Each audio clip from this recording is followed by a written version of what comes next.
welcome back to the Pitogo Siblings channel. My name is Precious and today I'm with just me.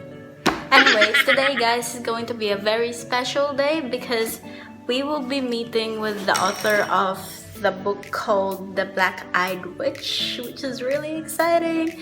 We're meeting with Rowan Steffler himself guys today, so we'll be asking him a few questions about this book, and yeah, it'll be really exciting, so let's go. I'm actually pretty nervous now that we're here.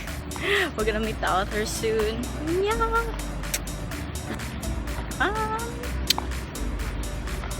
Get the book with me. Let's go.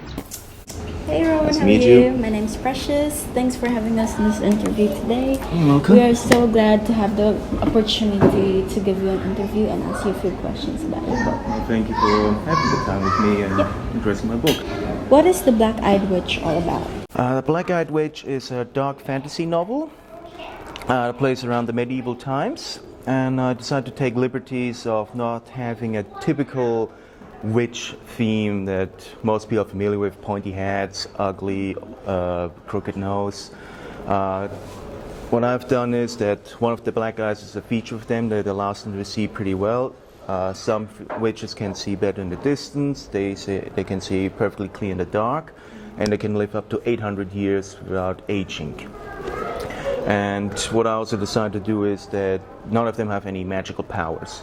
Even though they can run very fast, those with the healing abilities, they can heal themselves, they don't use magic, they have some sort of organ inside them that allows them to stay young and, well, heal the body much rapidly faster than a human being, for example, can. Now, I want to take a different take on witches that most people wouldn't know of. To give the audience a different view on witches? Yes. Is there any meaning behind the title of the book? Why have you chosen to title it The Black-Eyed Witch? Some people probably refer to it that someone got punched in the eye, which is not the case. It's just they just have pure black eyes. So I decided to use that title just because of that. And to give the audience also an indication that it's a fantasy novel they're about to read, not just something random that could be referring to as a romance novel or a thriller or anything like that. Although my book does contain some romantic moments in it between the two protagonists, but yeah, the title is just to indicate that's a fantasy. What inspired you to write this book?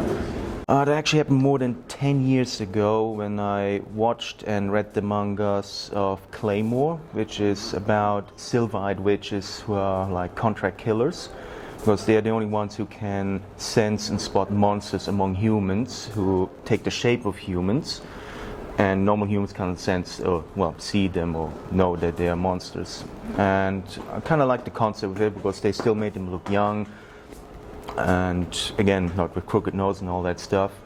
But I took a different take on it. Instead of having a massive, huge sword on their back, they just got a normal scimitar-shaped sword with them and just have black armor all over. How long have you been working on this book for? It took me close to a year.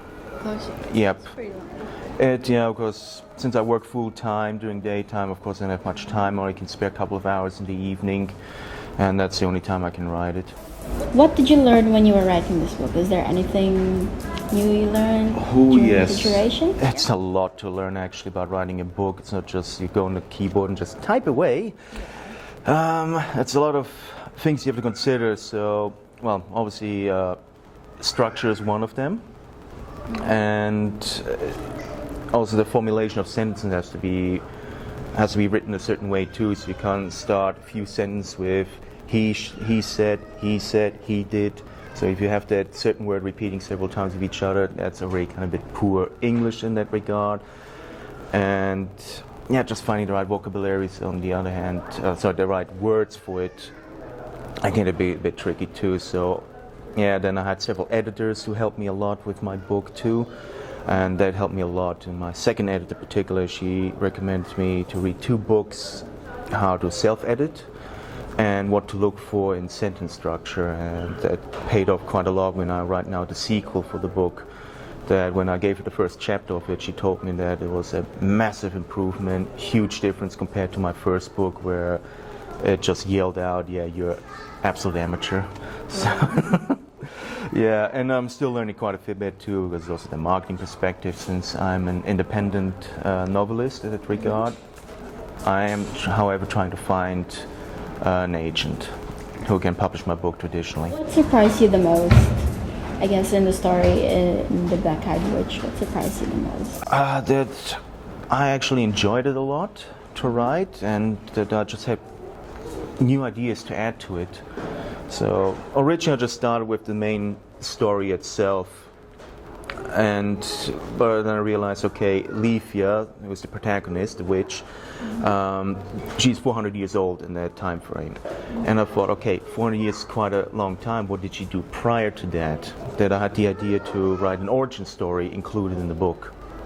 So before it was just the main story, and then from chapter 7 on I decided to write an origin story, and then I switched between current storyline and past storyline. So it's like a flashback or something? You could say so, yeah. Were there any circumstances where you had an author's block while writing The Black-Eyed Witch? Or maybe you had no idea what to write, so you were stuck on...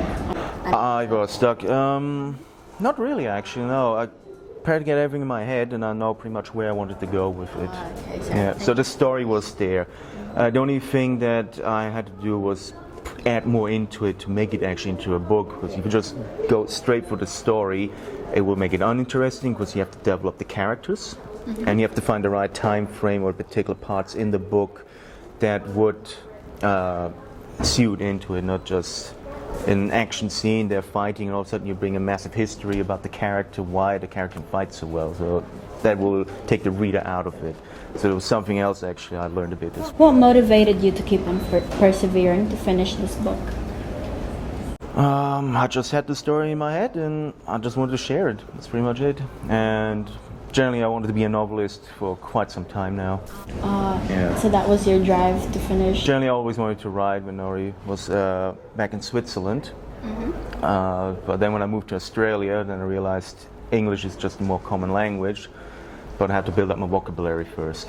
Yeah. Because my English at the time wasn't really that. Was any of the characters in the book inspired by a real person? Not really, no. I just let my imagination wander loose. Some of the names, however, I got from certain games or movies even that I thought would be suitable. So Leafia, for example, is more based on the character from a game called Mass Effect. Her name is Liara, and I kind of liked that name, and she was also a very good character in the game, one of my favorite characters in the game. But I didn't want to take just this entire name and decided to change it a little bit. So in the end I decided for Leafia, which I thought was still a good name. Yeah. So there is still some connection between the character and the... Not character-wise, no. Yeah. Not personality-wise, no. Just the name. Yeah. I just like the name, and the character on the other hand, even though the character is a bit different. So she's still fragile, she still has fears and all that, but she can kick ass if she needs. So we've heard that there will be series to this book. Yes. Can you tell us a little bit more about those? Well, currently I have 4 books in mind. If I will write a 5th one, I'm not quite sure yet. But the 2nd book is about that a certain type of monsters are able to take control over human beings, and it puts a bad spot on the witches, so that makes them even less popular than they were before. And yeah, so they have to find a way to redeem themselves, to prove their innocence in that regard. Yep. So I can't spoil too much in that regard. And yeah, the book is already available for pre-order. It's just being looked at by some people to find any faults in it, and then it goes to the editor, and when everything's good to go, it will be released then. So you probably already guessed in the title that Ronan and Leafia will get romantically entangled. There are actually no male witches in this universe, so it's just the female witches, and you can say they're actually bisexual in that regard, so they can either be together, so just girl and girl in that regard, if it makes it easy for you to understand, or they can choose a male being if they feel like it. So Leafia in that regard, she chose to be entangled then with Ronan, who's a human male. So I didn't shy from the details on that either. Yeah. My aim was adults as such, because I put really a lot of thought into the character as well. Like, how much profanity should I put in it? Should I put at least the F word in it? But when I developed the characters, and later in the book, it's a character called Claire, a witch, and she's always angry. Yeah. And I just thought, no, I can't write this character just being angry all the time with using any kind of profanity. Yeah. So she will be the one where you probably will dislike. That's the idea of it. Yeah. She's just angry at everything. She hates everyone. She hates everything. Still loyal in that regard, which you will read in the book. But yeah, she's just constantly angry.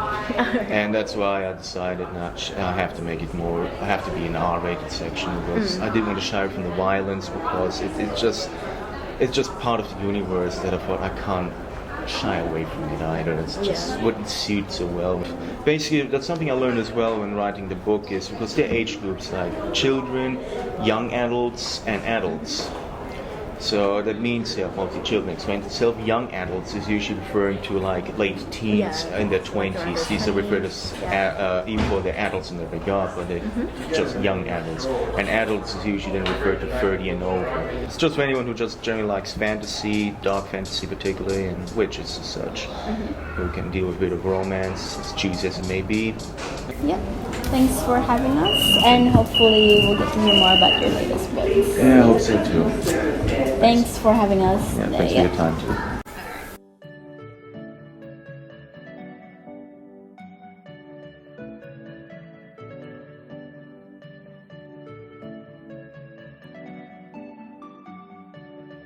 And that will be all for today's interview with Rowan Steffler. Hope you guys can give his book a try. It'll be fantastic, though we strongly recommend for the readers to only be young adults and above. But otherwise, go ahead and enjoy it, guys.